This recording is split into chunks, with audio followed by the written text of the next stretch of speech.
நீ உன்னுடைய வாழ்க்கையில மற்றவருக்கு மகிழ்ச்சி தந்தா அது ஜீவகாருண்யம். உன் வாழ்க்கையில பிறர் ஐயோ படுவாய் என்று சொன்னால் அது ஜீவகாருண்யம் இருக்க முடியாது. எப்படியும் பொருள் திரட்டி வாழலாம் என்றால், அதை எப்படியும் பொருள் திரட்டி அன்னதானம் செய்ய நினைத்தால் அது ஜீவகாருண்யம் இல்லை. நாய் இறைத்திருக்குன்னு சொல்லி வாழை வெட்டி சூப்பு வச்சு கொட்ட மாட்டான், அது ஏற்றுக்கொள்ள முடியாட்டான். ஆக பொருள் சரியா? அப்போ அன்பு உணர்ச்சி இருந்தால் எப்படி பொருள் சேரணும்? தாட்சண்யம் தனநாசம் சொன்னோம். அப்படின்னா அதுக்கு என்ன பொருள்? தாட்சண்யம் தனநாசம். அப்ப சொல்வது அப்ப பிறருக்கு நீ இருக்குது கருணை. தாட்சண்யம் என்பது தயவு காட்டுதல். அப்படின்னா பொருள் செலவாகுதுன்னு சொல்றோம். அப்ப தன நாசம் சொன்னோம். நிச்சயம் நாசம் ஆகாது. தாட்சண்யம் உள்ளவருக்கு தன நாசம் இருக்காது. முறையோடு பொருள் சேர்த்தா அந்த பொருளுக்கு அழிவு இருக்காதுன்னா, பொருள் முறையோடு பொருள் சேர்த்தா அந்த பொருளுக்கு அழிவு இல்லைன்னு சொல்லிட்டோம். அலக்குண்ட எல்லாம் அளப்போம் இழப்பினும் பிற்பயக்கும் நற்பட வேண்டாம். பிறர் வர்த்தி சேர்க்கின்ற பொருள் நிச்சயம் ஒன்று வர்த்தி விட்டுதான் போகும். நல்ல முறை சேர்த்து நல்ல முறை சேர்த்த பொருள் கைவிட்டு போனால் நன்மை தருன்றான் ஒரு இடத்துல. இப்படியெல்லாம் வள்ளுவன் சொல்லிட்டு இருக்கும்போது அதுக்கு என்ன சொல்றான்? அதுக்கு இதெல்லாம் சுத்தி சுத்தி சுத்தி வருவோம். இப்போ எப்படி வேணாலும் பொருள் சேர்க்க முடியவே முடியாது. அன்புணர்ச்சி இருக்கணும்னா அப்ப ஜீவகாரணி வேணும்னா, ஜீவகாரணத்தை பற்றி ஆராய்கின்றவன் நிச்சயமாக பொய் சொல்ல மாட்டான். ஒரு மனிதனை பாவியாக்குறது அறியாமையா? ஒரு மனிதன் நரகத்தை தள்ளுவது அறியாமையா? அது ஆசையா? அது மூர்க்கத்தனமா? அது கொடுமையான? ஒருவனை அறியாமை என்பதும் அந்த அறியாமையா, ஆசையா, மூர்க்கத்தனமா என்ற ஒரு நரகத்தை தள்ளுவதுக்கு சொல்லும்போது, ஒருவனை நரகத்தை தள்ளுவது இயற்கையா செயற்கையான்னு கேட்டான். அவனுக்கு ஏன் இந்த மூர்க்கத்தனம் வந்ததுன்னா அதை முன்னையே இயற்கை வச்சுட்டாடா, அந்த மாதிரி மருந்து வச்சுட்டு வச்சுட்டான். ஒரு சிலருக்கு மட்டுமா? இல்லை இல்லை, பாவம் மிகுந்தா மூர்க்கத்தனம் இருக்கும், பாவம் மிகுந்தா பொறாமை இருக்கும், பாவம் மிகுந்துச்சுன்னு பேராசை இருக்கும், பாவம் மிகுந்தா அறியாமை இருக்கணும். அறியாமை உண்டு பண்ணுவது, அறியாமை என்பது ஒன்றை பற்றி அறிந்து கொள்ள முடியாமல், பொருளாதாரத்தின் இயல்பு அறியாமை, அது நிலையில்லாத என்று அறிகின்ற அறிவு, அது அறியாமை. நிலையானது என்று அறிந்தால், பொருளை நிலையானது என்று அறிந்தால், பொருளை நிலையானது என்று நினைத்தால் அங்கே அறியாமை இருக்கு. நிலை இல்லாத நினைத்தால் தெளிவான அறிவு இருக்கு. நிலையில்லாத பொருள் என்று அறிகின்றவன் நிச்சயம் இந்த பொருள் நிலையில்லாதது, எதை நல்ல காரியம் செய்து கொள்ள வேண்டும் நினைத்தால் அங்கே அறியாமை தெளிவடைந்தது. இந்த பொருள் நாம் இதை பிடித்துக் கொள்ள வேண்டும், எப்படி நிலை உயர்ந்துச்சு அங்கே அறியாம வந்து அர்த்தம். இப்ப நான் ஞானிகள்லாம் பொருளாதாரம் வச்சிருக்க மாட்டாங்க, அவங்களுக்கு தெரியும் இது நிலையில்லாத பொருள் நிலையான காரியம் செய்து கொள்கின்றான். அப்ப நிலையான இந்த நிலையில்லாத பொருளை நிலை என்று மயங்குகின்ற மயக்கம்தான் அறியாமைன்றான் ஒரு இடத்துல. நிலையில்லாத பொருளை நிலை என்று மயங்குதல் அறியாமை. அதை கைப்பற்றவர் நினைத்து அதை கைப்பற்றுதல் முயற்சித்தல், அதில் ஈடுபடுதல் பாவம் வந்து சேரும். அப்ப பாவம் வருது, பாவம் எங்கே சொல்லுன்னா நரகத்துக்கு கொண்டு போகும் சொன்னா, அந்த பாவம் மூர்க்கத்தனத்தை உண்டாக்கும், யானந்த கர்வத்தை உண்டாக்கும். இப்ப யானந்த கர்வத்தை உண்டாக்கும் மூர்க்கத்தனம், கொலை செய்வான், இது மனசப்பட்டா செஞ்சுட்டு வருவான். இப்ப மனசுல பட்டெல்லாம் செய்யறதுக்கு நல்ல உபதேசம் இல்லையா, சான்று தொடர்பு இல்லையா, அதனால அவன் இது போன்ற கொடும் பாவம் செய்திருக்கான், அடிப்பான், துன்பப்படுத்துவான், எதை வேணாலும் செய்வான். ஆக இதெல்லாம் ஆராய்ந்து பார்க்கும்போது இந்த அளவுக்கு அவனுக்கு மூர்க்கத்தான் வந்தது. உபதேசம் இல்லா குறையா? யாரும் நல்லவர்கள் உபதேசம் கேட்க மாட்டான், பெரியவர்கள் பேச்சை கேட்க மாட்டான். சான்றோர்கள் பெரியவர்கள் பேச்சை கேட்டு தெளிவடையணும் நினைப்பு இருக்காது. அப்படி தெளிவடை நினைத்தால் அங்கு அறியாமல் இருக்காது, இருள் சூழாது இதயத்தில். இதயத்தில் இருள் சூழல் என்பது பொருளாதாரத்தை கண்டு மயங்குதல், நிலையான உலகம் என்று நினைத்தல், அதான் அறியாமை. ஆக இது போன்ற ஒரு கொனைக்கேடுகள் எல்லாம், வஞ்சித்தல், ஏமாத்துதல், பொய் சொல்லுதல், ராஜகம் செய்தல், இதெல்லாம் நரகத்துக்கு எதுவும் சொன்ன, இதெல்லாம் தவறு என்று உணர்கின்ற அறிவு வந்தா அங்கே ஜீவகாரணி இருக்கு. இல்லை மனதப்பட்டா செய்யன்னு சொல்றான், அது அவனுக்கே தெரியாது. இப்ப நம்ம போகின்ற பாதை சரியான பாதையா இல்லையா என்று அறிகின்ற அறிவே பெரிய அறிவு. அந்த அறிவு வந்தா கடவுளா வந்துட்டாங்க. நம்ம போகிற பாதை சரியான பாதை இல்லை, நம்மை நாமே ஏமாற்றி கொண்டிருக்கிறோம்.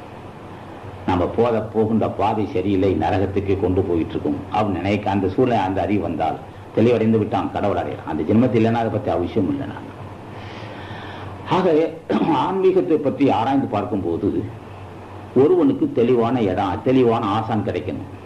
தெளிவான ஆசான். எப்படி உண்மை பொருள் தெரிந்தவனை வந்து உபதேசிக்கணும். நீ போற பாதை மிக காமந்த காலத்தில் போயிட்டு இருக்கிற. காமம் இருக்கலாம், குற்றம் இல்லை. ஆனால் இந்த காமம் நரகத்துக்கு தள்ளுன்ட்டான். ஒரு இடத்துல சொல்லும்போது நரகத்துக்கு கொண்டு போக போதும்னா, சரி காமன்னா அப்ப இயல்பான ஆசான இது இயற்கை தானே காமத்தை கொடுத்துருக்குறான், முறையோடு பயன்படுத்தணும்ட்டான். முறையோட பயன்படுத்தா நரகத்துக்கு போகாது. முன்னூறு வகுத்து வச்சிருக்கான், ஒருவனுக்கு ஒருத்தின்னு வச்சிருக்கான் இல்லையா? அப்படி இருந்தா நரகத்துக்கு தள்ளாது. காமத்தை முறை தவறி பயன்படுத்தினால் நரகத்துக்கு போன்றான். அப்ப பொருள், நீ உழைத்த ஒன்னால் உழைக்க உன் நியாயபூர்வமா உழைத்த காசு மட்டும் நிற்கும். ஏன்னா அது பாவசுமா வந்து வரப்போகுதுன்னு அர்த்தம். இப்படி பேசினா எப்படியா வாழறதுன்னா, வாழ கற்றுக்கொள், வாழுகின்றவனுக்கு தான் அங்க சொல்லிட்டு இருக்கேன். எப்படி போன அதை பத்தி எங்களுக்கு அவசியம் இல்லை. நீ வாழ விரும்பினால், மனிதனாக வாழ விரும்பினார், அது தொழுநோய் இல்லாமல், தொழுநோய் இல்லாமல் புற்றுநோய், கைகால் வீங்கி கடைசி வரலாம் 4-5 வருஷம் கட்டில கிடக்காம இருக்குன்னு நாங்கள் சொல்ற கேள்வி. எப்படி பொருள் சேர்த்தா நீ முடிவு அங்கேதான் போய் நிற்கும். உனக்கு தெரியாது, உன்னோட வர சொல்ல பார்த்துக்கிட்டு இருப்போம். ஆக உனக்கு பேராசை இருக்கு, ஆசை இருக்கலாம், பேராசையாக மாறக்கூடாது. உன்னுடைய நியாயபூர்வமான ஆசை, உன் உழைப்புக்கு ஏற்ற காசு வந்து அதை ஏற்றுக்கலாம். எப்படி பொருள் சேர்த்தினா இப்ப இருக்கு. நீ வந்து சொன்னா அலக்கொண்டா எல்லாம் அளப்பும் இழப்பினும், அலக்கொண்டா எல்லாம் அளப்புன்ட்டான். பிற வருத்தி சேர்க்கின்ற பொருள் உன்னை வருத்தாமல் போகாது சொன்னது வள்ளுவ பெருமான். கை நட்டு நினைக்கவன். ஆக இதெல்லாம் அவன் சொல்லியிருக்கிறான். அப்ப காமத்திற்கு, காமத்தால் வருகின்ற கேடுகள். அஞ்சுவதோறும் அரணே ஒருவனை வஞ்சி போதோர் ஆவான்றோம். அஞ்சுவதல் அறம்னா, காமத்துக்கு அஞ்சுதல் அறம்னு சொல்லுவான். யோகிகளுக்கு மிகப்பெரிய வார்த்தை அஞ்சுதல் அறம். ஏன்னா அவனை வஞ்சிக்கின்றான்.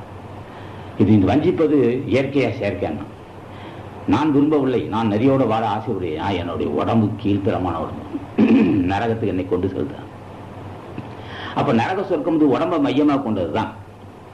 ஒருவனை உயர்த்துவது, ஒரு மனிதனை உயர்த்தி கடவுளாக்குவது உடம்பு தான்.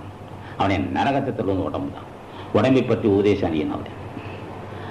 அப்ப இந்த காமத்துக்கு காரணம் உடம்பா, உணர்வா, இயற்கையா செயற்கைன்னா, எல்லாமல்ல இயற்கை இப்படிதான் அமைச்சிருக்கிறார். அதுதான் அவளுடைய வேலை. பேராசை அமைத்தது அவள் தான், கர்வத்தை தந்தது அவள் தான், பிறரெல்லாம் அடித்து நாசப்படுத்திட்டு வெற்றி காண நினைப்பதும் அவள் தான். அது போன்ற மூர்க்கத்தனத்தெல்லாம் அவள் தான் வச்சிருக்கிறார். மூர்க்கத்தனம் செயற்கையில், இயற்கை தான். புரிந்தவர்கள் உணர்ந்தவர்கள் மாற்றிக் கொடுக்கிறார்கள். சொன்னா போறான், நரகத்து போறான். ஒருவன் செய்கையால் நரகம், காமத்தால் நரகம், பேராசியா காரணத்தால் நரகம், ஜாதி வெறியால் நரகம், மத வெறியால் நரகம், அறியாமை காரணம். சரி, எந்த உபதேசம் இல்லாத ஒரு நல்லபடி இருக்கிறாங்க, ஒரு எந்த உபதேசம் எல்லாம் தேவை, பாட்டில் வர்றான் வாழ்க்கை. அது ஒரு வகையான முன் ஜென்மத்தை செய்த புண்ணியத்தால் வர பிரச்சனையே இருக்காங்க. போவான், விவசாயம் செய்வான், நல்லா பாடுபடுவான், கொண்டாடுவான், மனைவி கூட வாழ்வான், எதற்கு அறியும் சாப்பிடாம போய். அப்ப அவனோட வாழ்க்கை அவன் அதுக்குன்னு வல்லப்பாவன் எதை மனசப்பட்டா செஞ்சுட்டான். அது சராசரி மனித வாழ்க்கைன்னு தர்றாங்க. ஞானம் அல்லது ஆன்மீகம் அல்லது ஜீவகாரண்யம். ஜீவகாரண்யத்தை பற்றி பேசுவது ஜீவகாரண்யம். கடவுளைய முயற்சித்தல் அல்லது மரணமில்லா பெருவாழ்வு மோட்ச லாபம். அப்போ மோட்ச லாபம், மரணமில்லா பெருவாழ்வு, முத்தி நெறி என்று சொன்ன விரும்பினால் இதுக்குரிய கருத்துக்கள். சராசரி மனுஷனை பற்றி கவலை இல்லை. அவன் வந்தாமல் இல்லை, நேரத்தான் மனைவி கூட நான் போயிட்டே இருக்கான். ஒரு நிலை உயர வேண்டும் என்று விரும்பினால் இந்த கொள்கை கடைபிடிக்கணும். அப்ப நிலை உயர விரும்புகிறவர்கள் என்ன எப்படி இருக்க வேண்டும் வகுத்து வச்சிருக்கான் வள்ளுவ பெருமான். நெருக்கி உட்பட்டு வாழ வேண்டும் சொல்லுவோம். பார்த்தூன் மதியவன் சொன்னா, பழியஞ்சி பார்த்தூன் உடைத்தாயின் வாழ்க்கை வழியஞ்சல் என்றான் என்றுவோம். பொருள் சேர்க்கும் போது பழியஞ்சி பார்த்தூன், பொருள் சேர்க்கும் போது பழிக்கு அஞ்சியும் சேர்க்கப்பட்ட பொருளை பகுத்துண்டு வாழ்கின்ற பண்புள்ள மக்களுக்கு வாழ்க்கை தடையில்லைன்னு சொல்ல ஒரு அட்டியன் வரணும். அது மணியச்சம் அர்த்தம். பழியஞ்சி பார்த்தூன். அப்ப வாழ்க்கையில தடையே இருக்காது. பழியஞ்சி பார்த்தூன் உடைத்தாயின் வாழ்க்கை வழி எஞ்சல் என்றான். எஞ்சாண்டம் இல்லை, அவனுக்கு வாழ்க்கையில தடையே இருக்காது. அவன் தடையில்லாத வாழ்க்கைன்றான். அப்போ கற்றுக்கொண்டவன், வாழ கற்றுக்கொண்டவன், இயற்கையை நன்கு புரிந்து கொண்டவன், இந்த இயற்கை இதே உலகத்தில் இருந்துதான் ஜென்மத்தை கடத்தேற்றும் என்று பூர்ணமாக இருந்தவன். காட்டுக்கு போக முடியாது. இவ்வுலகில் தான் வாழ வேண்டும். இவ்வுலகில் வாழ்ந்து தவத்தை முடிக்க வேண்டும். இல்லறத்தையும் நடத்த வேண்டும். இல்லறம் நடத்திக்கணும். உடல் கூறும் தெரிஞ்சுக்கணும். உடல் கூறை தெரிந்து தன் நிலையை உயர்த்திக்கணும். பூஜை செய்துக்கணும். அப்போ பார்த்தூன் மரியாதை. இங்கே சொல்லும்போது பழியஞ்சி பார்த்தூன் உடைத்தாயின் வாழ்க்கை வழியஞ்சல் என்றா, பார்த்தூன் மரியவனை பசியனும் தீப்பினி தேர்ந்தலை வளர்த்து சொல்லிக் கொடுவான். பார்த்தூன் மரியவனை, பகுத்துண்டு வாழும் பகுத்துண்டு வாழ்கின்ற அந்த பைந்தவனை, அந்த பயிற்சி உள்ளவனை பசின்னு தீப்பினை தீண்டான்னு சொல்லுவான் ஒரு இடத்துல. அடிப்படை ஒரு உன் வாழ்க்கை நடத்திட்டு இருக்கான். இன்றைய பொழுது என்ன பொழுது? யார் துணை கொண்டு இந்த பொழுதை நடத்துவது? இன்றைய பொழுது மனித சக்தி நம்ம கல்வி துணை கொண்டு இந்த பொழுதை நடத்துவதா, அல்லது இயற்கை துணை கொண்டு நடத்துவதா? கல்வி துணையா, அனுபவ துணையா, உடல் வலிமை துணையா, ஆழ்படை துணையா, மனைவி துணையா, மற்றவர் துணையானா, இல்ல பணம் துணையானா, உத்தியோகம் துணையானா? எதை துணை கொண்டு வாழ்க்கை நடத்துதுன்னா? அறிந்தவன் சொல்வான், ஒன்றைய துணை இன்றைய வாழ்க்கை உன் திருவருள் துணை கொண்டு வாழ வேண்டும். நான் உன்னுடைய திருவருள் துணை கொண்டு இந்த இன்றைய பொழுது நடத்த வேண்டும். நீதான் அருள் சேர்ந்த வாழ்க்கையை உணர்ந்தவர்கள் ஞானிகள்.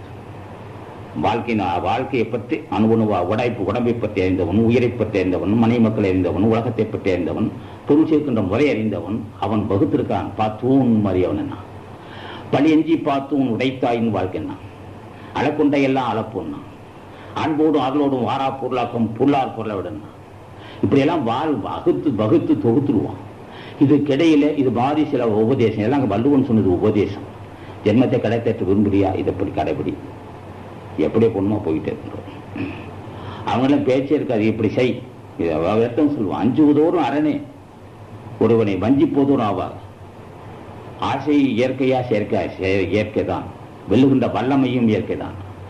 அப்ப காமத்துக்கு காரணமான உடம்பே, நரகத்துக்கு காரணமான உடம்பே, தொழுநோயும் புற்றுநோயும் எய்ட்ஸ் நோயும் கைகால் ஊனமாக இருக்கக்கூடிய உடம்பே, முன் செய்த வினையின் காரணமாக வந்தது தொழுநோய்களும் புற்றுநோய்களும் மற்ற பலகீனங்கள்.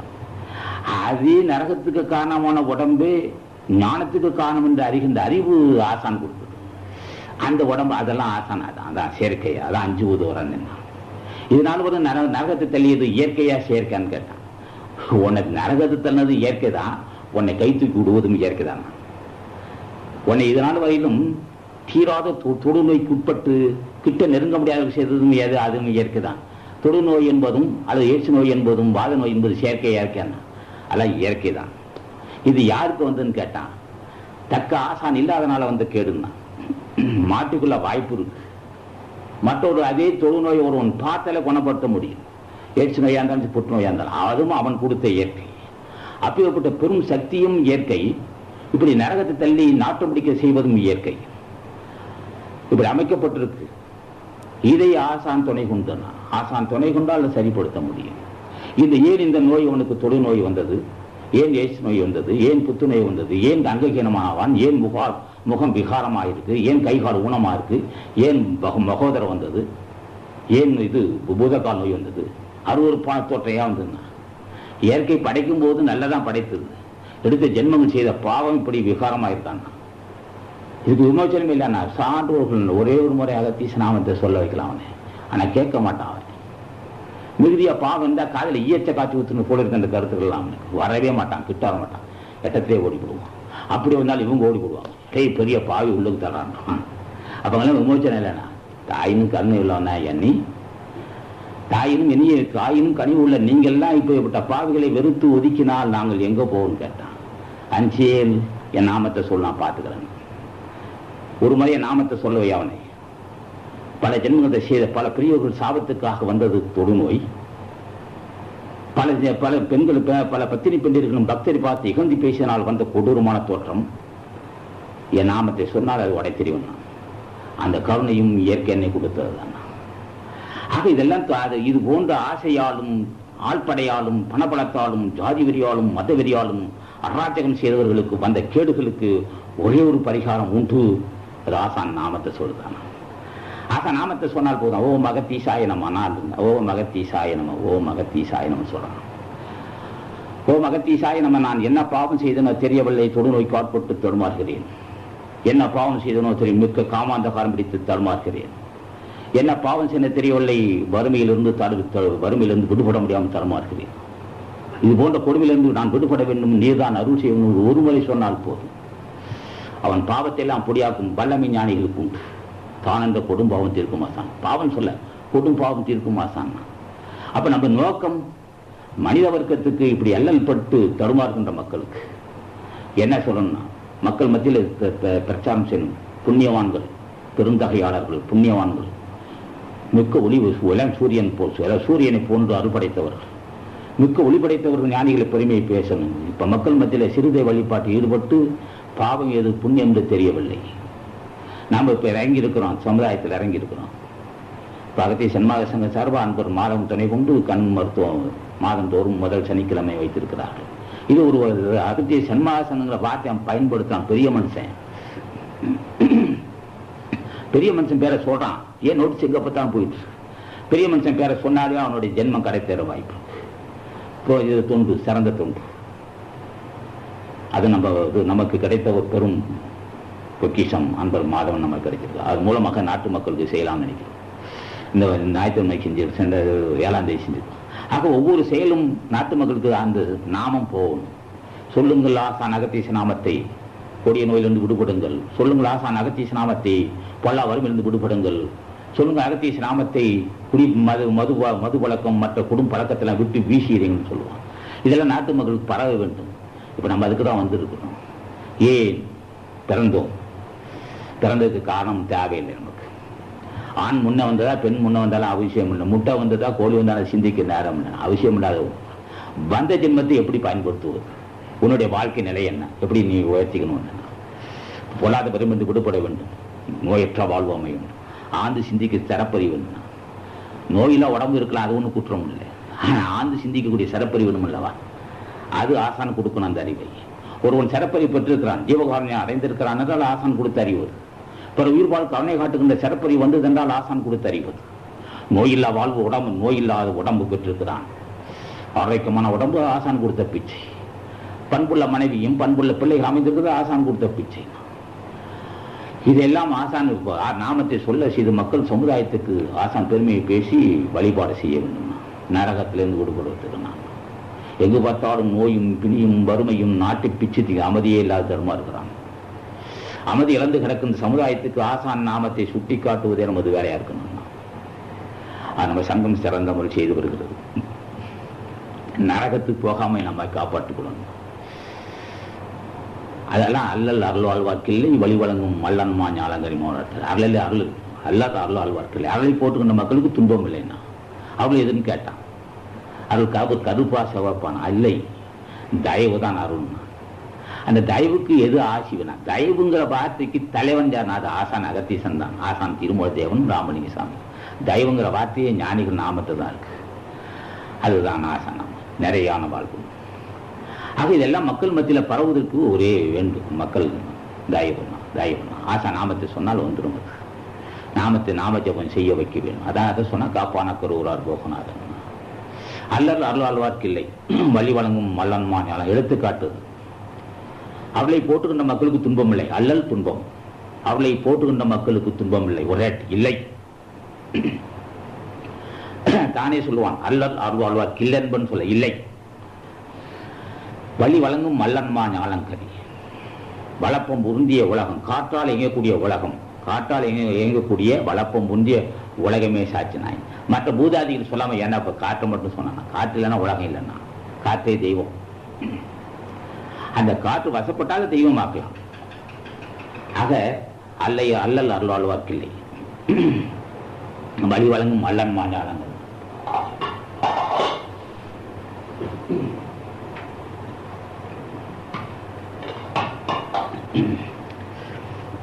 அப்ப அருளை போட்டுவோம். அல்லல் அருள் ஆழ்வார். அருளை போட்டு மக்களுக்கு அல்லல் இல்லை. எடுத்துக்காட்டு வளப்பம் பொருந்திய காற்றால் இயங்கக்கூடிய வளப்பம் பொருந்திய உலகமே சாட்சிட்டான். இதெல்லாம் அந்த அருளை போட்டுறதுக்கு என்ன பயனா? ஜீவவதை வேண்டாம். உயிர்வதை செய்யாதே. இறையருள் பெறுவதற்காக உயிர்வதை செய்தால் நிச்சயமா கேடு வரும். அருள் அதான் சொன்ன, அருள் பொருந்த நெஞ்ச நாட்கள் இருள் சொந்த அருள் சேர்ந்த நெஞ்ச நாட்கள் இருள் சேர்ந்த இன்னா உலகம் போட்டு அங்கே போட்டுட்டுவான். அருள் சேர்ந்த இங்கே போட்டுதல் அங்கே சேருதுன்னா அருள் எப்படி சேருன்னா, எந்த அளவுக்கு ஜீவ தயவு இருக்கோ அந்த அளவுக்கு அருள் சேருதுன்னா, எந்த அளவுக்கு உயிரை வதைக்கிறே அந்த அளவுக்கு பாவம் சொல்லணும். மருள் சேருது, அறியாமை சேருதுன்னா. அருளை போட்டுக்கின்ற மக்களுக்கு அல்லல் இல்லைன்னா, அருளை போட்டுக்கின்ற மக்களுக்கு காமம் இல்லை. எவ்வளவு பெரிய அப்படி லேசா வர அருளை போட்டுதல். அருள் யாருன்னு கேட்டான். அருள் வடிவாக இருப்பதே ஞானிகள் தான். அருள் வடிவாக இருக்கிறார், அன்பு வடிவாக இருக்கிறார், ஆற்றல் வடிவாக இருக்கிறார். அருளை போட்டுதல் ஆசா நாமத்தை சொல்லுவதே அருளை போட்டுதல் தான். அருளை போட்டுகிறதல் ஆசான் திருவடியை போட்டுதல். திருவடியை போட்டுக்கின்ற மக்களுக்கு அருள் உண்டு, அருளை போட்டுக்கின்ற மக்களுக்கு அறிவு உண்டு. அது அறிவு உண்டு. அருளை போட்டுக்கின்ற மக்களுக்கு ஆன்மாய் பற்றி அறிவார். அருளை போட்டுக்கின்ற மக்களுக்கு தயை வரும். அருளை போட்டுக்கின்ற மக்களுக்கு துன்பம் இல்லை. அருளை போட்டுக்கின்ற மக்களுக்கு பிறவி இல்லை. அருளை போட்டுக்கின்ற மக்களுக்கு மரணம் இல்லைன்னா அப்ப அருளை போட்டுதல். அருளை போட்டுதால் அந்த அருளை போட்டுதல் புகழ்தல். போட்டுனா புகழ்தல். ஆசான் ஞாபகத்தை சொல்லி புகழ்தல், ஆசான் நாமத்தை சொல்லி வணங்குதல், அவருடைய சேகரிக்கும் அருள் சிந்தை வரும். ஆசான் நாமத்தை சொல்ல சொல்ல சொல்ல அருள் சேர்னா அருள் சேர்ந்த நெஞ்சினார் கிள்ளை இருள் சேர்ந்த இன்னா உலகம் புகழ்னா. இல்லைங்கிற வார்த்தை இந்த தான் பண்பா என்பன் வார்த்தை இதை இல்லை அதுவும் அருள்வாழ்வார் இல்லைன்னு சொல்வார். இல்லைன்னு சொல்வார்கள். இங்கே சொன்னா அருள் சேர்ந்த நெஞ்சினார் கிள்ளை இருள் சேர்ந்த இன்னா உலகம் புகழ்மா. அந்த இடத்துல ஒரு வார்த்தை இருக்கும். அப்படி சொல்வார்கள் அருள் சேர்ந்த நெஞ்சினார் கிள்ளை இல்லைன்னு அதே இருள் சேர்ந்த இன்னா உலகம் புகழும். இங்கே சொல்லும் போது அருள்வாழ்வார் கிள்ளை அதே இடத்துல தான் சொல்லுவோம். வழி வழங்கும் மல்லன் மாஞ்சாலம் இல்லைங்கிற வார்த்தை அவனே சொல்லுவான். ஆரம்பிச்சாலும் அவனே அந்த கருத்து சொல்லி சொல்லுவான். ஆக அருளை போட்டுக்கின்ற மக்களுக்கு துன்பம் இல்லை. அருள் யாருன்னா ஆசான் ஞானிகள் தான். சிறு தெய்வமா இருக்க முடியாது. அப்ப நாமத்தை சொல்லுதல் அருளை போட்டுதல். அருளை போட்டுக்கின்றவருக்கு அறிவு உண்டாகும். அருளை போட்டுக்கிறவங்களுக்கு அறியாமை இருக்காது. அருளை போட்டுக்கின்ற மக்களுக்கு நோய் இருக்காது. அருளை போட்டுக்கின்ற மக்களுக்கு சரப்பறி உண்டாகும். அருளை போட்டுக்கின்ற மக்களுக்கு செல்வம் பெருகும். அருளை போட்டுக்கின்ற மக்களுக்கு தொட்டது தொடங்கணும். ஆக நாமத்தை சொல்வோம் அருள் பெறுவோம். நாமத்தை சொல்வோம் ஆசி பெறுவோம். நாமத்தை சொல்வோம் சிறப்பறி பெறுவோம். நாமத்தை சொல்வோம் வெற்றி பெறுவோம்னா. ஆக நாமத்தை சொல்லுவதிலே இங்கே அருளாகும். ஆக இதெல்லாம் வள்ளுவன் வள்ளி கொடுத்துட்டு போயிருக்கிறான். இப்ப நாம சொல்றோம் தலைவன் யாருன்னு நமக்கு தெரியும், மற்ற யாருக்கும் தெரியாது. ஆசானை கேட்கிறோம் ஓம் அகத்தீசாய நம, ஓம் அகத்தீசாய நம என்று நாம ஜெபம் சொல்றோம், நாம ஜெபம் செய்யறோம். இன்றைய வாழ்க்கையில் எது கடைபிடிக்க வேண்டும் என்று அது எனக்கு தெரியவில்லை. நீ எனக்கு அருள் உணர்த்த வேண்டும். 5 நிமிடம் நாமத்தை சொல்லிவிட்டு நடைமுறையில் எது பாவம் எது புண்ணியம் என்று எனக்கு உணர முடியவில்லை. பேராசை காரணமாக பொருள்பட்டு இருக்கலாம். காமத்தின் காரணமாக நரகத்தை என்னை இட்டு செல்லலாம். கர்வத்தின் காரணமாக என்னைக்கு பாவம் சூழலாம். ஆகவே நடைமுறை எனக்கு தெரியவில்லை. நீர் அருள் செய்வது கேட்காது அந்தரங்க பூஜைன்னா. அந்த பூஜை செய்கிற மக்கள் வெளியிலே பேச மாட்டார். அவரை பண்படுத்துகின்ற முறையாகும். ஆசானை கேட்க வேண்டும். உன் நாமத்தை சொல்லியிருக்கிறேன், உன் நாமத்தை சொல்லி நான் பூஜை செய்கிறேன். எனக்கு நல்லுணர்வும் அறிவும் தர வேண்டும். நல்லுணர்வு மிகுதியாக வேண்டும். வஞ்சனையற்ற வாழ்க்கை அமைய வேண்டும். பொய் சொல்லாத பொருள் குவிய வேண்டும். உடலாக இல்லறத்தை நடத்துவதற்கு உடல் ஆரோக்கியம் உண்டு. என் மனைவியும் உடல் நல்லபடி இருக்கணும், எனக்கு நல்லபடி இருக்கணும். பண்புள்ள புத்திரபாக்கம் அமைய வேண்டும். குழந்தைங்க மனைங்க பிறக்கக்கூடாது. விகாரமான தோட்டம் உள்ள குழந்தைய பிறந்து என்னை கொண்டு விடாது. எனக்கு புத்திரபாக்கியம் வேணாம்னா வேணாயா புத்திரபாக்கியம். பக்கத்து வீட்டு பிள்ளைய பார்த்தா அதுக்கு இது விகாரமா கிடக்குது. அவதார மாட்டேன் கட்டது உருளை கட்ட வேண்டாம் அந்த மாதிரி. ஆக பிள்ளைகள் மூலமாக மகிழ்ச்சி இருக்கணும்னு கேட்கணும் தலைவன். அது அருள்பலத்தால் தான் முடியும். அருள்பலம் உள்ள மக்களுக்கு தான் பண்புள்ள பிள்ளையும் அழகுள்ள குழந்தையும் பிறக்கும். ஏன்னா இது தார் சட்டி மாதிரி இருக்கும். விளக்கு தூக்கவே முடியாது. அவன் தான் கொஞ்சம் இதை உட்காந்துப்பான், மட்டன் கிட்ட போக மாட்டான். ஆக பண்புள்ள குழந்தை, அழகுள்ள மனைவி, அதுவும் ஆரோக்கியமான மனைவி, நம்மை பற்றி புரிந்து கொள்கின்ற மனைவி, நம்மை புரிந்து கொண்டு ஏற்றுக்கொள்கின்ற மனைவி, அதே போன்ற நமக்கு அந்த உணர்வுகள் இருவரும் சேர்ந்து வாழ்கின்ற வாழ்க்கை சிறப்பாக இருக்குன்னா அது அருள் பொருந்திய வாழ்க்கை. ஆசான் நாமத்தை சொல்லுகின்றான். நேற்றோரும் உடன்பட்ட மனைவி இன்று மாற்றம் அடைவார். நேற்று நமக்கு உடல் மாசு உடல்ல பலகீனம் இருந்தது, உடல் மாற்றம். இல்லறம் என்பது உடல் ஆற்றலை பொருந்ததுன்னா, இல்லறம் என்பது வறுமையில்லாத பொருள், வறுமையில்லாத வாழ்க்கை. என்ன வறுமையில்லாத வாழ்க்கையே அதான் வாழ்க்கை. வறுமையில்லாத வாழ்க்கை, உடல் ஆரோக்கியம், இருவருக்கு நல்லபடி உடல் அமைந்து பண்புள்ள புத்திர வாக்கியம். அள்ளி குழந்தையை அள்ளினால் மனசுக்கு ஆறு இருக்கணும். இதுவும் தலைவன் கொடுத்தது. அது அருள் வாழ்க்கை தான். அது ஆசான் கொடுக்கக்கூடிய பிச்சை. இதெல்லாம் நம்ம சொல்லி மக்களுக்கு சொல்லித்தரணும். இது ஆன்மீக முடிவு எங்கடா போய் எங்க முடிவு சொன்னா வறுமை இல்லாது இருந்தாதான வாழ்க்கை. அதுக்கு பொருள் வேண்டும், அதை செலவு செய்யக்கூடிய பக்குவம் வேண்டும். அது முறையோடு சேரணும். முறையோடு சேர்த்தா அந்த பொருள் நன்மை தரணும். அவள் என்னும் அன்பின் குழவி, பொருள் என்னும் செல்வ செவிலியால் உண்டு நாடத்துல. அவள் என்னும் அன்பின் குழவி. அன்பு என்று சொல்லப்பட்ட குழந்தை அருள், அதை பொருள் என்று சொல்லப்பட்ட செவிலி தாய் வளர்ப்பான். பாப்பா இதுக்கு மேல சொல்லவே முடியாது. இந்த பொருளாதாரத்தை ஏயா பொருள் கேட்டான். அதே இந்த பொருள் மரணம் இல்லா பெருவாழ்க்குரிய மார்க்கத்தை தந்தான். யாருக்கு அறிந்தவர்கள், உணர்ந்தவர்கள், புரிந்தவர்களுக்கு இந்த பொருள் மரணம் இல்லா பெருவாழ்வு தரக்கூடியது மார்க்கம். அவள் என்ன அன்பின் குழவி. அன்பு என்று சொல்லப்பட்ட தாய் அருள் என்று சொல்லப்பட்ட குழந்தை பெற்றால் அது பொருள் என்று சொல்லப்பட்ட வளர்ப்பு தாயை கொண்டு போய் வளர்க்க வேண்டும்னா, அருள் என்று சொல்லப்பட்ட குழந்தையை பொருள் என்று சொல்லப்பட்ட செவிலி தாய் வளர்த்தால் முடியுங்கன்னு போவான்.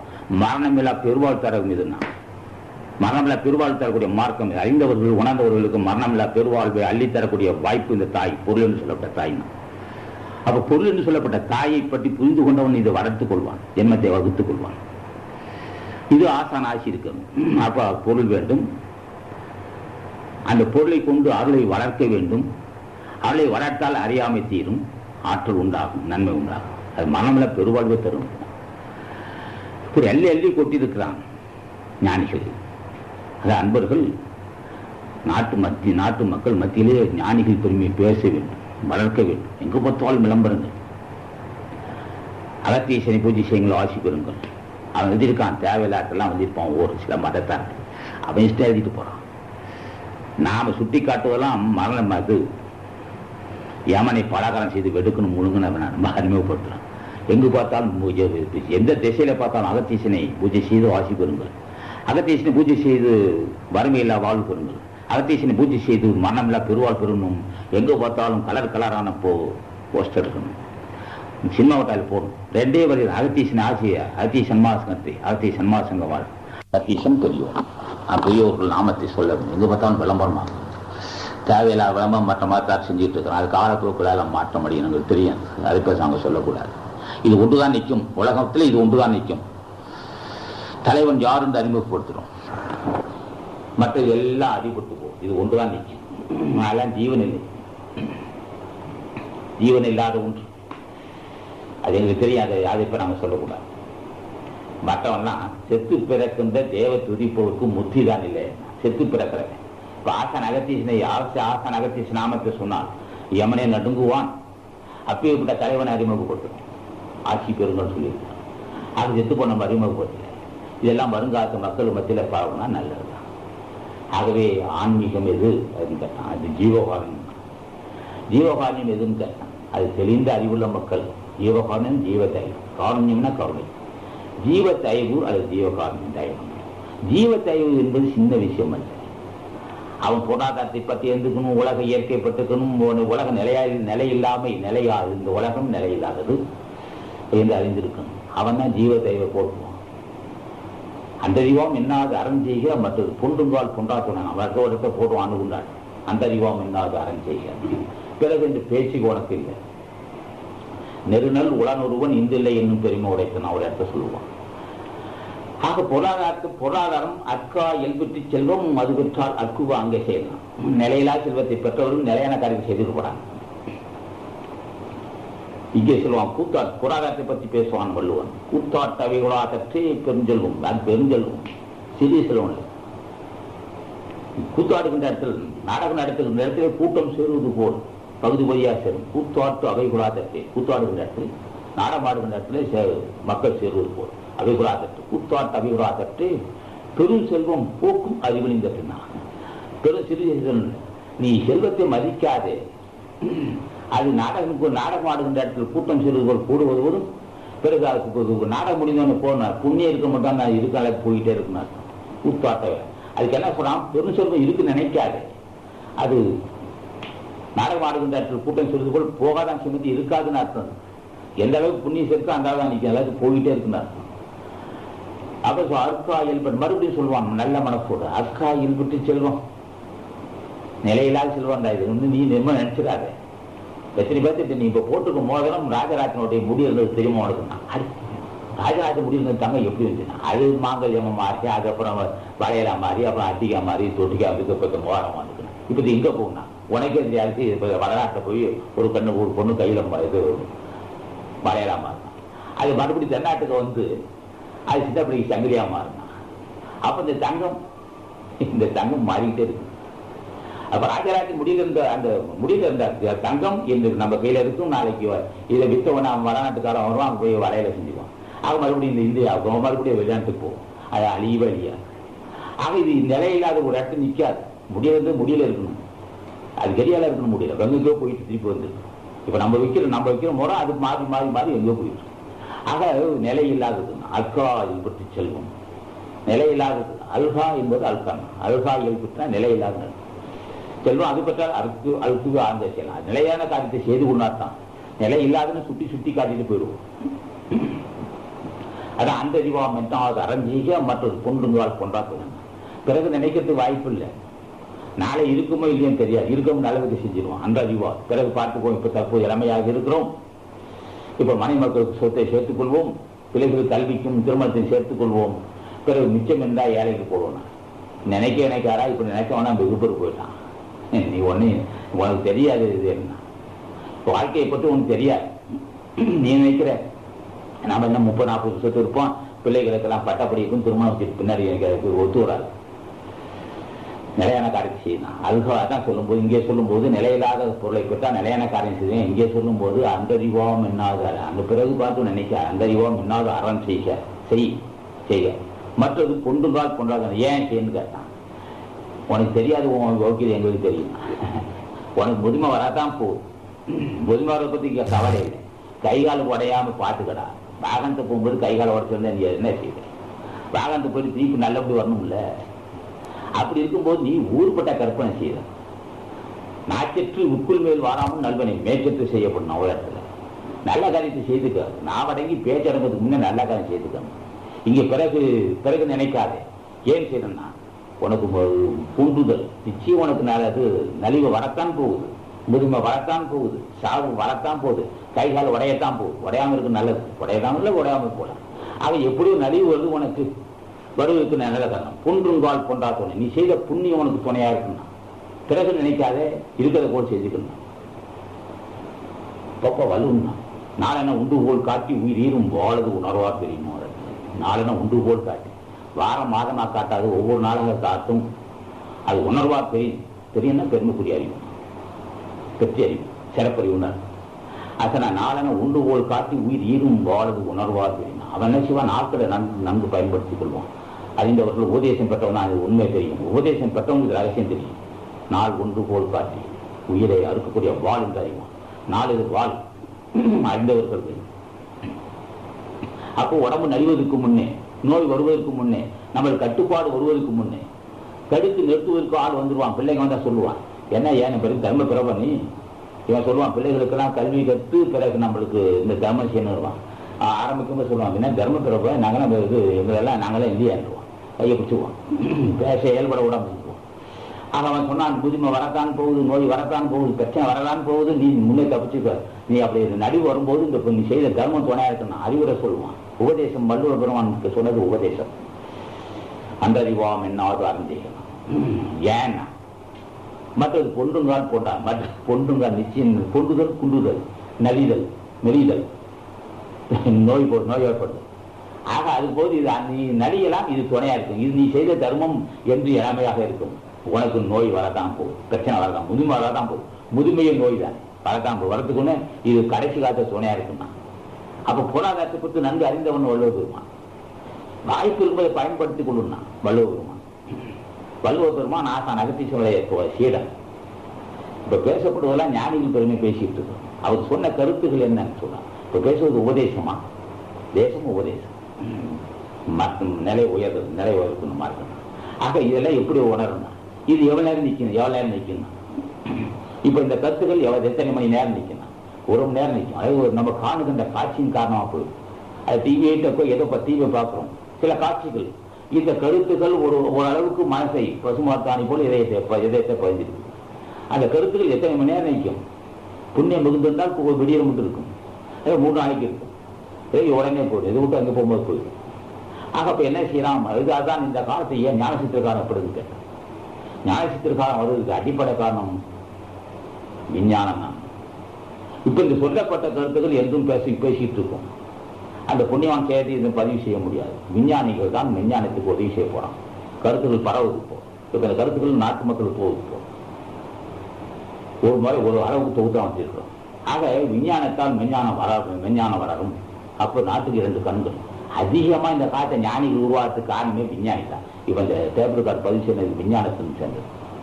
இப்ப இந்த நுட்பம் இல்லைன்னா நம்ம பேசிட்டோம். இதோட இன்னும் 100 ஆண்டுக்கு பிறகோடு எடுத்து போட்டு பார்க்க வாய்ப்பு இருக்கு. ஆக அதனாலதான் ஞானசித்திர காலத்துக்கு துணையா இருப்பது விஞ்ஞானிகள் தான். விஞ்ஞானம் துணையர். ஆகவே எந்த காலத்துக்கு இது பயன்படக்கூடியது. உலக மக்களுக்கு இது ஒரு பெரிய வரப்பிரசாதம் அமைஞ்சிருக்குது இந்த விஞ்ஞானம். விஞ்ஞானம் பரவுவதற்கு விஞ்ஞானம் துணையா இருக்கு. ஆகவே எந்த கருத்துக்களையும் மனசில் நன்கு பதியுன்னு சொன்னால் ஆசான் ஆசி இருக்குது. நாமக்கல் செய்தால்தான் அந்த மனசில் பதியும், இல்லாட்டி காலத்துக்குள்ளெல்லாம் போடுவோம். ஆகவே நாளென ஒன்று உள் காட்டி உயிர் ஏறும் சொல்றதுனாலே நிலையாமையை அறிந்து கொள்வதற்கும் இருக்கும்போதே நல்ல காரியம் செய்து கொள்ள வேண்டும் என்பதற்கும் பொருளாதார பெரும்பொருளெல்லாம் கூத்தாடு அவைக்குழா தட்டுன்னு சொன்னது போலும் எந்த அளவுக்கு நம்ம புண்ணியம் செய்யணுமோ அந்த அளவுக்கு ஆன்மாவுக்கு துணையா இருக்கணும். இதெல்லாம் வள்ளுவர் பெருமான் சொல்லியிருக்கோம். பட்டினத்தாராம் தான் சொல்லலாம், மனையாளும் மக்களும் வாழ்வும் தனமும் வாயில் மட்டே இனமான சுற்றமும் மையான மட்டே வழி கேள்விப்பேன். அவரு கேட்பேன், வழி கேட்குறேன் தினையாமளவு எல்லவாகி முன்பு செய்த தவம் தனையாள் என்றும் பரலவு சித்தி சத்திக்கணும். அந்த இடத்துல நீ செய்த தவம் தானே அவனுக்கு வரும், மண்டலம் போடுவது காற்ற போடுது, அப்படி ஒரு வார்த்தை. இதெல்லாம் வளவு ஞானிகளும் தொகுத்துட்டு வருவாங்க. ஆக எந்த கருத்துக்களும் மனதில் பதியன்னு சொன்னா ஒன்றே ஒன்று காலை 5 நிமிடம் மாலை 5 நிமிடம் நாமச்சவன் செய்து வாசி கற்றுக்கணும். அப்போதான் ஆசானை கேட்கணும். பூஜை செய்து பெருசு இல்லை, பூஜை செஞ்சு மரத்தனத்துக்கு கேட்டுட்டு இருப்பான். பூஜை செய்வான், இதான் முன்னையே பல லட்சம் இருக்கணும், செல்வன்ல பெருகணும். அவனை பார்த்தேன், ஏன்னா இருக்க செல்வமே இந்த 3 தலைமுறை போதுந்தான். அவன் பாரு செல்வத்தை கேட்கிறான். இவனை யாருக்கு அனுப்பலான்னா ஏதாவது மூதையை அவனுக்கு அனுப்பிவிடாங்க.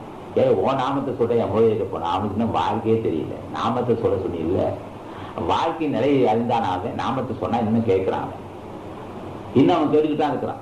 எதை கேட்கிறான்னா வள்ளுவர் சொன்னது போல் வேண்டுங்கால் வேண்டும் பரவாம நீ விரும்பினால் பூஜை செய்தால் என்ன கேட்கிறான். எப்ப இல்லறமும் வேணும், வறுமையில்லா வாழ்வும் வேண்டும், அதே சமயத்தில் நான் மரணமில்லா பெருவாள் மோட்சலாவத்தை அடையன்னு கேட்கணும். அதான் நீ கேட்கணும். இன்னும் பாரு கேட்டுக்கிட்டே உட்காந்துருக்காங்க. மூதை சொன்னா இப்போ மூதை நமக்கு ஓடுகிறாங்க இல்லையா, நாங்கள் சொல்லி கொடுத்துருக்கோம். ஏன் உன்னை நாமத்தை சொல்லி கேட்கும்போது வறுமை இல்லாத வாழ்வும் அமையணும், உடல் ஆரோக்கியம் இருக்கணும், திருவை பெற்ற வாய்ப்பு தர வேண்டும். இப்போ நாமத்தை அதுக்குதான் கேட்கிறேன். நாமத்தை சொல்லுவது மீண்டும் மீண்டும் நான் நரகத்துக்கு போக கேட்கல, மீண்டும் மீண்டும் அறியாம நிலையில்லாத ஒன்று அடையிறது நான் கேட்கிறேன். நிலையான உண்டுன்னா உன் திருவடியை பட்டிருந்த சிறப்பறி ஒன்று இருந்தால் போதும், அது மட்டும் எனக்கு கொடுத்தா போதும். நான் கரையேறிக்கு வந்தேன்.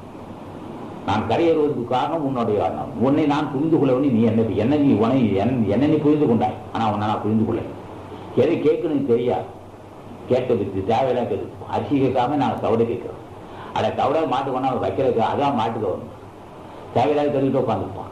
அதை சொல்ல வைக்கணும். ஞானிகள் நாமத்தை சொல்ல வச்சு தெளிவடைய செய்து சொல்லி மக்கள் மத்தியில் இப்படி ஒரு வழிபாடு, இந்த மாதிரி வழிபாடு மக்கள் மத்தியில் பரவுனா நாடு உய்யும், நல்லவர்கள் தோன்றுவார். ஏன்னா இந்த காலம் சிறியதோ நாகும் போடும் மாந்திரம், அன்பு உணர்ச்சியே இருக்காது. இருந்தே உச்சரிக்க மாட்டான், அவனுக்கு சோறு இருக்க. காலையில் எழுந்திரிச்சோடனே தண்ணி இருக்கா மனைவி கிட்ட கேட்பான், தண்ணி போட்டேன்னு கேட்பான். தண்ணி போடுறதுக்கியா பைப்பில் தண்ணி விடலாம். சரி அதான் போட்டோம் பல்லு விளக்கணுமே தண்ணி இருக்கான்னு நான் நேரத்தில் இருந்துச்சு, தண்ணியில் பாய்ச்சி வந்துருந்துச்சுன்னா சரி அதுவும் போச்சா. சரி பாய்ச்சி தூக்கி செஞ்சுட்டு அந்த ஒரு ஜெக்கு தண்ணி போடணும், ஒரு சொம்பு தண்ணி போடணும். சரி பல்பாசி இருக்கான்னு கேட்டான். நேரத்தே பிள்ளைங்க போட்டு நசிக்கலாம் வெளியே தெரிய தப்பா விட்டாரு. பிள்ளைங்களுக்கு நசுக்கி நல்லா நசுக்கி தோண்டு வச்சுட்டா அது நல்லா நசுக்கி தெரியல போச்சு பேச்ச மட்டும் கூட ஆகாது. 10-15 ரூபா போச்சுன்னா சரி அதான் மட்டும் இந்த புதுசாக வெறும்பால தயாரிச்சுக்கிறாங்க. புதுசு எழுதிட்டு போச்சுன்னா அடப்பாய் அது போச்சா. அதுக்கப்புறம் டீ சாப்பிட்டான்னா பால் வரலன்னா சரி அதான் பக்கத்து கடை போய் டீ வேணா பாதி தண்ணி மீது பால் வச்சுனா அதை வாங்கிட்டு வந்தா இங்கே சர்க்கரைனா சரி போய் எடுத்த கடையை பார்த்தா வந்து கடை மூடிட்டான்ட்டான். இப்படிதான் இருக்கு. இல்லை இல்லை இல்லை ஆசானாச்சு இருந்தா தயாரா காத்துக்கிட்டு என்னடா இல்லை எதோ என்ன உனக்கு வேணும்னா என்னப்பா காம காட்டி தான் பூஜை செய்யறேன். ஆசான் கவனிச்சுட்டே இருப்பான். உங்களுக்கு என்ன தேவை, காலையில் என்ன தேவைன்னா தண்ணி முதல் நாள் தண்ணி வந்து நிற்கும், கொத்த நீராக தண்ணி இருக்கும். 4-5 கூட பக்குவமாக சுத்தமான தண்ணி வச்சுக்கிட்டே இருப்பான். ஆசானை வணங்குறான். எனக்கு எந்த குறையும் கூட எனக்கு காலமாக தண்ணி வேணும் வாங்கிக்க, சுத்தமாக தண்ணி வீட்டில் போட்டு தண்ணி வசதி ஏற்படுத்திடுறேன். 5 மணிக்கே பால் கறந்து உனக்கு வாசல் நிற்க சொல்கிறேன். பசும்பால் தேவையான பசும்பால், தண்ணி, சர்க்கரை தேவையான சர்க்கரை இருக்கு, காப்பி தூள் இருக்கு, எல்லாமே அமைப்பு இருக்கு. சாயங்காலம் எழுந்திரிச்சோடனே தண்ணி போட்டிருக்கா மணி தண்ணி இருக்குது, ஸ்டவ் இருக்கு, எல்லாரும் தேவையானது. காலையில் இல்லைங்களுக்கு பேச்சுக்கு இடம் இருக்கு இருக்கு. காலையில் தண்ணி இருக்கு, டீ இருக்கு, பால் எல்லாம் இருக்கு, பற்பச்சை இருக்கு, துருசு இருக்கு இருக்கு இருக்குன்னா சரி. வண்டியில் வந்து வாகன டீசல் இருக்கு இருக்கு இல்லைங்கிற பேச்சு இல்லை. மனைவி சொல்லிட்டு போறான், போய் வேலைக்கு போறான், நல்லா சம்பாதிக்கலாம். இல்லைங்கிற பேச்சுக்கு இடம் இல்லைன்னா அதான் சொன்னான். வேண்டாம் செய்தரால் செய்த மீண்டும் முதல்ல பண்ணான் குமிச்சுருவான். ஆகவே இந்த நம்ம மக்களுக்காவது இல்லைகளை பேச வேணாயா, எல்லாம் இருக்குன்னு பேசணும். புண்ணியம் சேவாக்கு பூண்டு புண்ணியம் செய்தால் பொருளாதாரம் தானே வரும், பூஜை செய்தால் தானே வரும். இளரப்படாராகிய காரணம் நோட்பாட்டில் பல நூலாதாரம் தான். இல்லை பல வறுமைக்கு மிகுதியா இருக்கிறது என்ன காரணம்? யாருமே தலைவன் புரிந்து பூஜை செய்யறாதான் வறுமைக்கு உட்பட்டு. ஒன்று இந்த அறிவின்மையே இல்லை, அறிவில்லாமல் இருக்கிறது ஒரு பெரிய வறுமை தான். ஆகவே சிறப்பறிவு, ஏதோ ஆண்டு சிந்திக்கூடிய சிறப்பறிவு, பரிபக்குவம், உடல் ஆரோக்கியம், பண்புள்ள மனைவி, பண்புள்ள புத்திரபாக்கி, நல்ல சுற்றுப்புற சூழ்நிலை, நல்ல சொந்த வீடு, நல்ல உறங்குவதற்கு நல்ல இடம், நல்ல உணவு, சுவையான உணவு, தேவையானது, அது உறங்குவதற்கு தகுதியில் இடம், ஒரு வீடு, நல்ல கட்டடங்கள், எல்லா சுற்றுப்புற சூழ்நிலை அமையணும்னா சொன்ன ஆசான் நாமத்தை தினம் சொல்லிட்டு வந்தால் அது என்ன செய்யும்? வாழ்க்கைக்கு துணையாவுக்கும் ஆன்மலாவுக்கும் துணை வரும்னு சொல்லி ஓமகத்தி சாயம், ஓமகத்தி சாயம், ஓமகத்தி சாயம், ஓமகத்தி சாயம், ஓமகத்தி சாயம், ஓமகத்தி சாயம், ஓமகத்தி சாயம், ஓமகத்தி சாயம், ஓமகத்தி சாயம், ஓமகத்தி சாயம், ஓமகத்தி சாயம், ஓமகத்தி சாயம், ஓமகத்தி சாயம், ஓமகத்தி சாயம், ஓமகத்தி சாயம், ஓமகத்தி சாயம், ஓமகத்தி சாயம்,